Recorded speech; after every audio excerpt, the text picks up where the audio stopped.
we know that in functional medicine, there is a spiritual component. We can't go there right away, right? We got to talk about nutrition. We got to talk about exercise. And we can sort of sneak in a little bit of this, what does spirituality mean to you?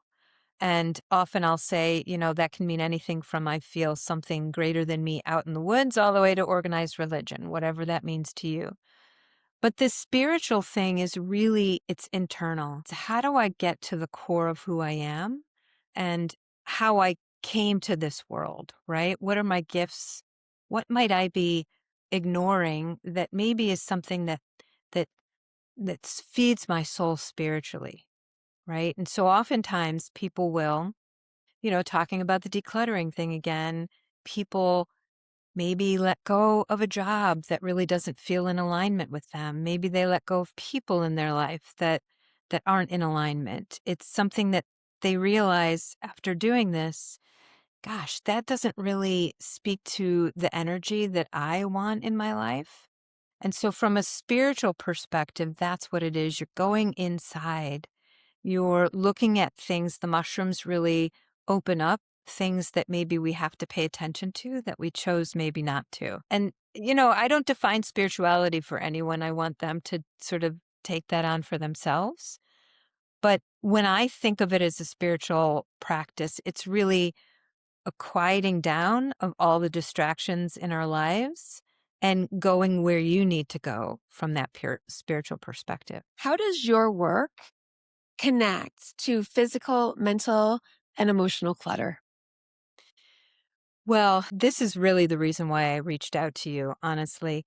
As you know, in functional medicine, certainly we talk about detoxification, inflammation, things like that within the body holding on to things, right?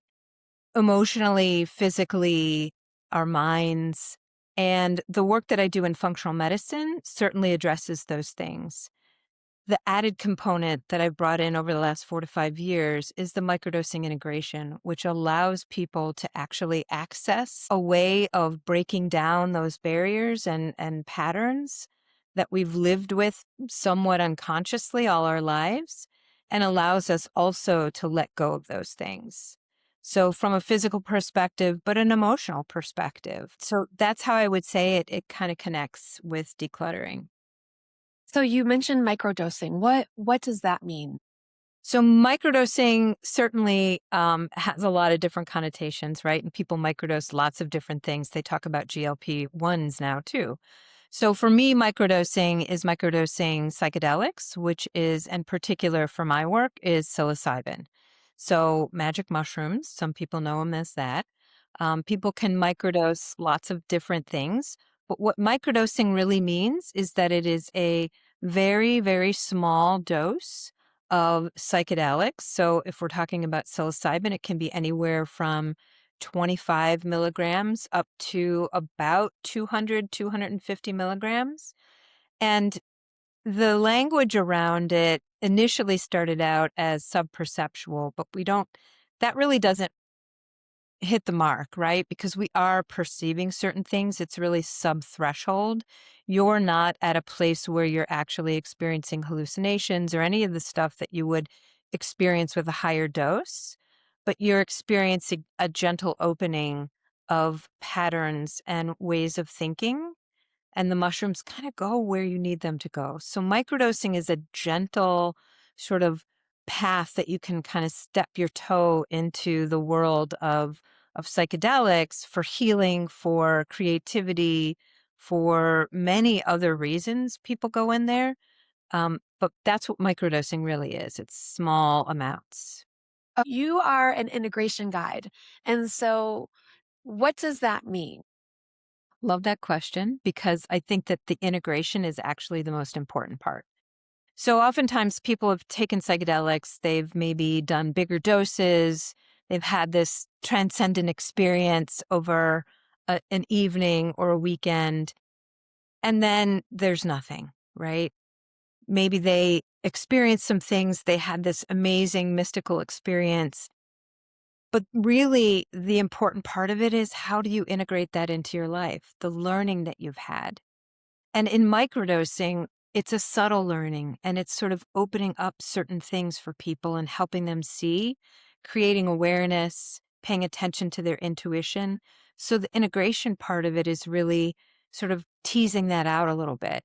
And the way that we do that is through a lot of nervous system regulation kind of practices, somatic breath work.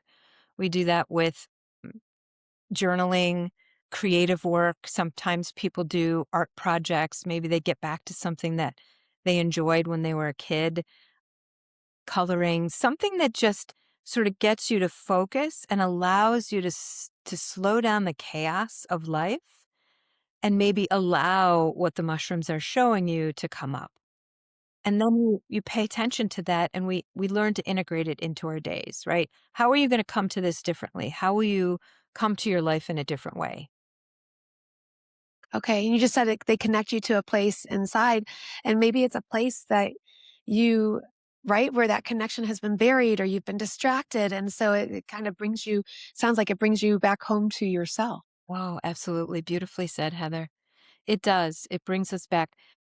And sometimes, as we said, I mentioned people sometimes let go of relationships, they let go of certain things in their life. You know, it can change your entire life in a way that maybe could be difficult in the beginning, but ultimately probably the thing that you need. I've had people tell me, I did a psilocybin journey and I kind of blew up my life, but in a way that needed to happen, right? If we're in a relationship that isn't serving us. Um, and I think sometimes people are afraid to do that. I did have somebody that I was talking to about it that said, I'm really nervous to do that because I feel like it's going to show me that I should probably leave my husband and I don't want to do that, right? But that was a person being honest. But that may not have been what happened. Maybe what it showed her was that she needed to open up to certain things and shift her perspective about something.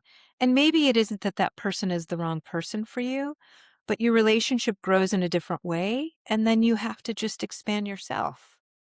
Yes, I love that reframe. That's such a powerful reframe. So I want to go back just to the kind of the logistics of it again to make sure I understand. So it's something that you can do on one day, off 2 days, or on 2 days, off one day. It sounds like it's a little pill. Do you feel how do you feel when you are taking taking it, and how long does that last? And can you still go to work that day? Can you still, go to the grocery store, or when do you come out of it, if that's even the right way to talk about it? No, Heather, those are perfect questions because, again, people hear psychedelics and they think I'm going to hallucinate and I'm going to be, incapacitated and I should be like just going inside and staying in the house. When you're microdosing, those things are not what you're feeling. So you would take it first thing in the morning often. And, when I work with people, we talk about what might be a good dose for them, how they might want to take it. Initially, you take it pretty consistently with that dosing schedule, whatever you decide. But first thing in the morning on an empty stomach. And it takes somewhere about a half an hour to an hour for you to start to notice certain things. And those things are going to be super subtle. They're, again, subtle things like I feel a little more talkative.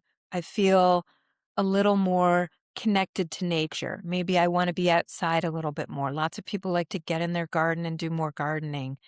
But you're able to go through your everyday life. You're able to go to work, you can drive a car, you can go to the grocery store. You're not incapacitated in a way that is dangerous at all. It is just this subtle, beautiful, and most times beautiful. Sometimes people feel more fatigued, but that's the mushrooms telling you maybe you need to rest a little bit more. People have said to me, I just feel like I need a nap. And I say, well, maybe you do. Are you getting enough rest? Is your rest restorative? Are you going too much? So you can do everything you would do in your normal day, which is really beautiful. So the life of it in a day is about 3 to 5 hours, depending on who you are. What what did I not ask you today that you think would be worthy of a response? Well, let's see. I think We probably mentioned this a little bit, but I do want to say it's not a shortcut, right? I think there was an article in the New York Times quite a few years ago that talked about Mother's Little Helper. Back in the 50s, it was Valium, and they were sort of equating microdosing and psilocybin and psychedelics with that. And I would say that's absolutely the wrong way to think about it. It isn't something that is, you're not going to take psilocybin and take a microdose and all of a sudden, feel better.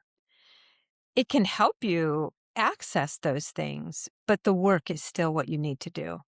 And if any message is most important, it's the work, it's the integration, but the work becomes so much easier when you have this support and when you have someone that's working with you through it.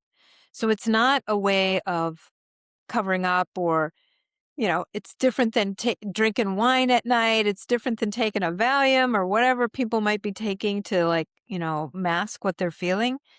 It lets you go inside, and the only way to get through that is through it, right? Feel the feelings, bring them out, and work through it. So, what an important nuance. I'm so glad you just brought this up because I am not a fan of the advertising around alcohol. It's Wine Wednesday, or you need this, so that you can face your family. Just all of the marketing that is actually done towards women. And I know they took a play off the cigarette industry and then replicated that again for alcohol. I'm not anti-alcohol. I don't drink it because it's clutter in my own body. And so you used the term masking a moment ago. So yes, right, the alcohol. We use that to mask life.